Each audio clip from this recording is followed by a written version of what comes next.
Assalamualaikum warahmatullahi wabarakatuh. Salam sejahtera bagi kita semua. Halo sahabat profesi GTK. Berjumpa lagi bersama saya Walmanimatur Rohmah dalam podcast Sahabat Profesi GTK. Kali ini kita akan berbincang dengan komite sekolah dan orang tua siswa tentang pembelajaran tatap muka terbatas. Sebagai informasi juga bahwa sebelum kegiatan ini dimulai, kami semua sudah melaksanakan vaksinasi hingga tahap kedua. Kemudian sebelum kegiatan ini kami semua sudah di swab antigen. Baik, tanpa berlama-lama lagi, marilah kita berbincang dengan salah satu komite sekolah dari SMKN 32, yaitu Bapak Dr. Adi Widodo SPOG, orang tua dari Fahriza Aulia, kelas 10 perhotelan di SMKN 32 Jakarta. Selamat pagi Pak Dokter. Selamat pagi Mbak. Sehat Dokter? Alhamdulillah sehat. Alhamdulillah. Pak Dokter, di tahun ajaran 2021-2022 nanti kan insya Allah akan dibuka kelas lagi ya setelah pandemik dengan pembelajaran tatap muka terbatas. Menurut Pak Dokter, kira-kira pembelajaran tatap muka terbatas dari kacamata komite sekolah itu bagaimana? Baik ya, jadi setelah pandemi ini selama setahun, anak-anak belajar di rumah itu udah mulai ada kejenuhan nih dari anak-anak tuh dalam belajar di rumah. Terus yang kedua juga anak saya kebetulan sekolah di sekolah kejuruan itu membutuhkan praktek. Nah, praktek itu kadang-kadang nggak bisa didapat melalui pembelajaran jarak jauh dengan daring. Makanya waktu ada wacana awalnya itu wacana untuk pembelajaran tatap muka terbatas, kami komite sekolah dan orang tua tuh sangat antusias ya untuk bagaimana mengikuti dan menjalankannya. Tetapi memang ada kekhawatiran juga, apakah pembelajaran tatap muka terbatas ini aman buat anak-anak. Sebelum pembelajaran tatap muka terbatas dibuka, apakah ada nih dari SMKN 32 Jakarta sosialisasi ke komite sekolah dan ke orang tua mengenai program pembelajaran tatap muka terbatas? Ya, jadi memang pada awal waktu dijelaskan dan dilakukan sosialisasi ke kita mengenai pembelajaran tatap muka terbatas itu, komite sekolah dan orang tua ada kekhawatiran gitu, apakah aman untuk melepas anak-anak kita tuh belajar di sekolah berkumpul. Tetapi melalui sosialisasi yang dilakukan oleh sekolah dan kita melihat bahwa tahapan-tahapan yang dilakukan sekolah sampai dia bisa melakukan proses pembelajaran tatap muka itu ternyata melalui beberapa tahapan yang sangat ketat, pengawasan dan verifikasi yang bisa dibilang cukup ketat, sehingga saya sebagai komite sekolah dan orang tua murid merasa bahwa cukup aman untuk dilakukan proses pembelajaran tatap muka terbatas di sekolah. Oke. Nah, sebagai komite juga kan sebagai orang tua ya dokter ya. Siap. Pesan dokter untuk Ananda Fahriza Aulia ini apa ketika pembelajaran tatap muka terbatas dibuka? Baik ya, jadi memang anak-anak antusias sekali dengan proses pembelajaran tatap muka terbatas ini. Jadi ya sebagai orang tua saya berpesan sama anak-anak untuk belajar dengan semangat ya, dengan tekun. Tapi yang paling penting juga tetap disiplin dalam melakukan prokes dan mengikuti aturan dan arahan dari guru di sekolah, karena memang kalau kita mengikuti prokes dan aturan yang ada, kemungkinan untuk timbulnya infeksi jadi semakin lebih kecil dan proses belajar mengajar tatap muka terbatas ini bisa berlangsung dengan aman dan lancar. Amin, insya Allah ya dokter. Amin. Nah, selanjutnya closing statement dari dokter nih tentang pembelajaran tatap muka terbatas ini apa?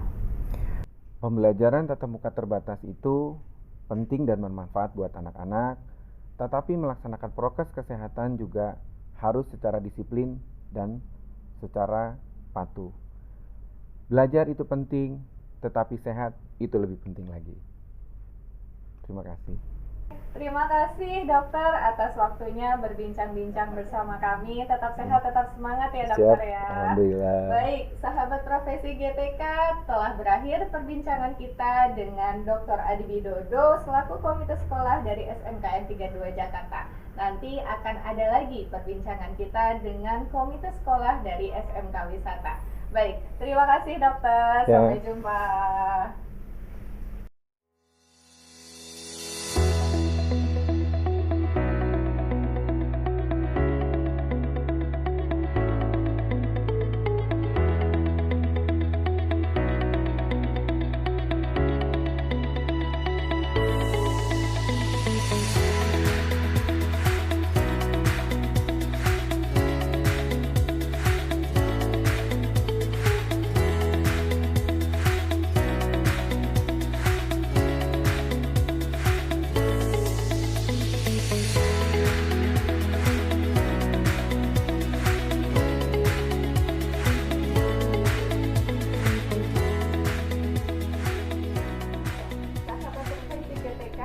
selanjutnya ada komite sekolah dari SMK Wisata Indonesia, ada Ibu Sri Novianti, orang tua dari Ananta Meila Yuki, kelas 10 jurusan Tata Boga. Yuk kita berbincang dengan Ibu Novi. Selamat siang Ibu Novi. Siang. Gimana Ibu kabarnya hari ini? Alhamdulillah sehat. Alhamdulillah sehat. Ya. Baik, Ibu, tentang pembelajaran tatap muka terbatas, ya. Insya Allah kan di tahun ajaran 2021 dan 2022 pembelajaran tatap muka terbatas akan dibuka. Menurut komite sekolah, bagaimana pembelajaran tatap muka terbatas ini? Pembelajaran tatap muka terbatas ini baik dan perlu sekali karena memang sesuai dengan prokes yang ada, dan kita sekolahnya lebih banyak ke praktek ya, jadi memang perlu itu, dan mungkin mengurangi anak-anak sudah bosan dengan PJJ gitu. Jadi saya sendiri pikir itu perlu.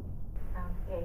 Ibu, sebelum pembelajaran tatap muka terbatas diberlakukan, ada sosialisasi dari sekolah ke komite sekolah dan ke orang tua wali murid mengenai PTM ini? Ya, kita ada sosialisasi mengenai PTM ini. Oke. Ibu, seandainya pembelajaran tatap muka terbatas ini diberlakukan, pesan Ibu untuk Ananta Meila Yuki ini apa, Bu? Pesan saya untuk anak saya, tetap disiplin menjalankan prokes dan selalu semangat belajar di sekolah. Oke, harapan Ibu nih mewakili komite sekolah tentang diberlakukannya PTM apa nih Bu? Harapan saya untuk lebih baik lagi, dan PTM ini baik untuk mendukung belajar siswa. Oke, baik. Ibu, terakhir closing statement Ibu untuk pembelajaran tatap muka terbatas nih apa, Bu? Ya. Silakan. Saya setuju dengan PTM karena sesuai dengan prokes. Ayo para orang tua, kita dukung kegiatan PTM agar anak-anak kita tetap semangat belajar di sekolah. Oke, terima kasih Ibu Novianti Ya, telah berkenan kembali hadir berbincang bersama kami. Tetap sehat dan tetap semangat Ya, ya, Bu. semangat.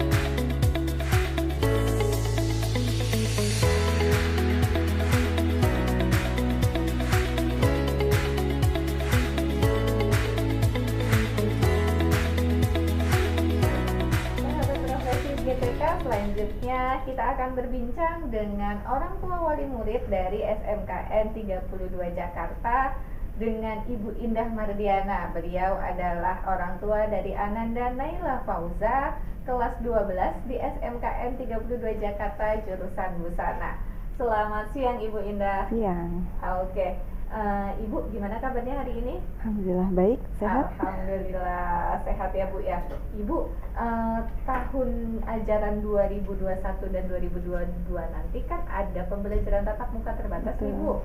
Nah, Ibu sebagai orang tua percaya nggak ke sekolah seandainya pembelajaran tatap muka terbatas itu dibuka?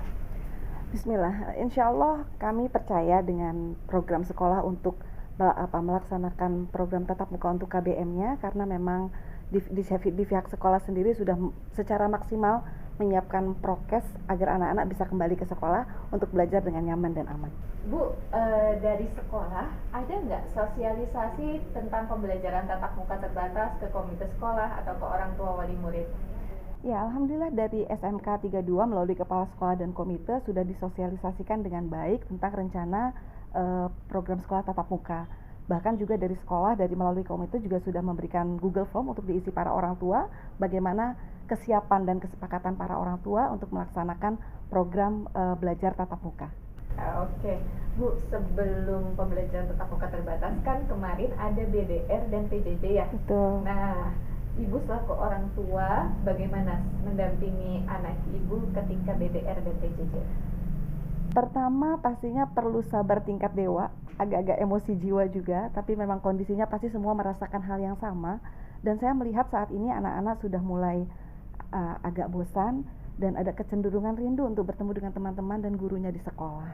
Baik, Ibu, seandainya PTM dibuka nih, pesan Ibu untuk anak Ibu apa, Bu?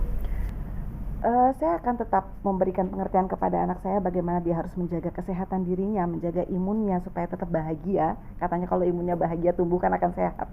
Terusnya cuci tangan, jaga jarak, tidak berkerumun. Itu dipastikan sama anak-anak saya untuk dia menjaga kesehatannya secara maksimal. Oke. Terakhir, closing statement dari Ibu apa nih, Bu? Silahkan. Baik, bismillah. Sekolah itu adalah rumah kedua bagi anak-anak yang secara naluri anak-anak itu membutuhkan lingkungan di mana di situ ada guru, ada teman-teman, sehingga untuk program pembelajaran tatap muka pastinya sangat saya dukung, dan orang tua juga saya harap juga mendukung program ini untuk mencapai kegiatan belajar mengajar yang maksimal. Baik, terima kasih Ibu. Sama-sama. Baik, sahabat profesi GTK, sudah kita dengarkan perbincangan kita dengan Ibu Indah Mardiana, orang tua dari Andana Naila Fauza, jurusan Busana, kelas 12 di SMKN 32 Jakarta. Baik, terima kasih. Sama-sama. Ibu Indah telah berkenan untuk berbincang bersama kami. Sama-sama. Tetap sehat dan tetap semangat ya, Insya Bu. Allah.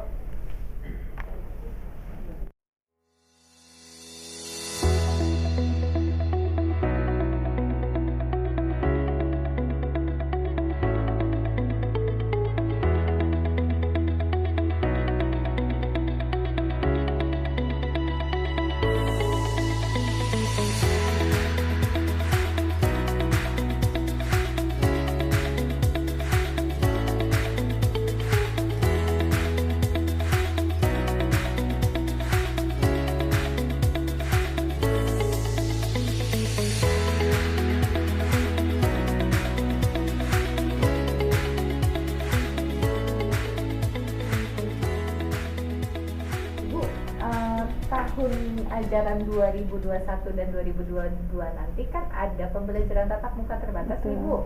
Nah, Ibu sebagai orang tua percaya nggak ke sekolah seandainya pembelajaran tatap muka terbatas itu dibuka?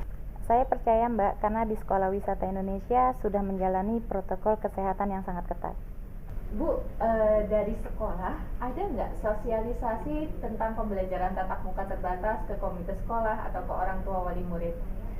Ada Mbak, mengenai sosialisasi dari siswa, dari wali kelas ke siswa, dan dari kepala sekolah kepada orang tua melalui Zoom meeting. Oke. Bu, sebelum pembelajaran tatap muka terbatas kan kemarin ada BDR dan PJJ ya? Betul. Nah, Ibu selaku orang tua bagaimana mendampingi anak Ibu ketika BDR dan PJJ?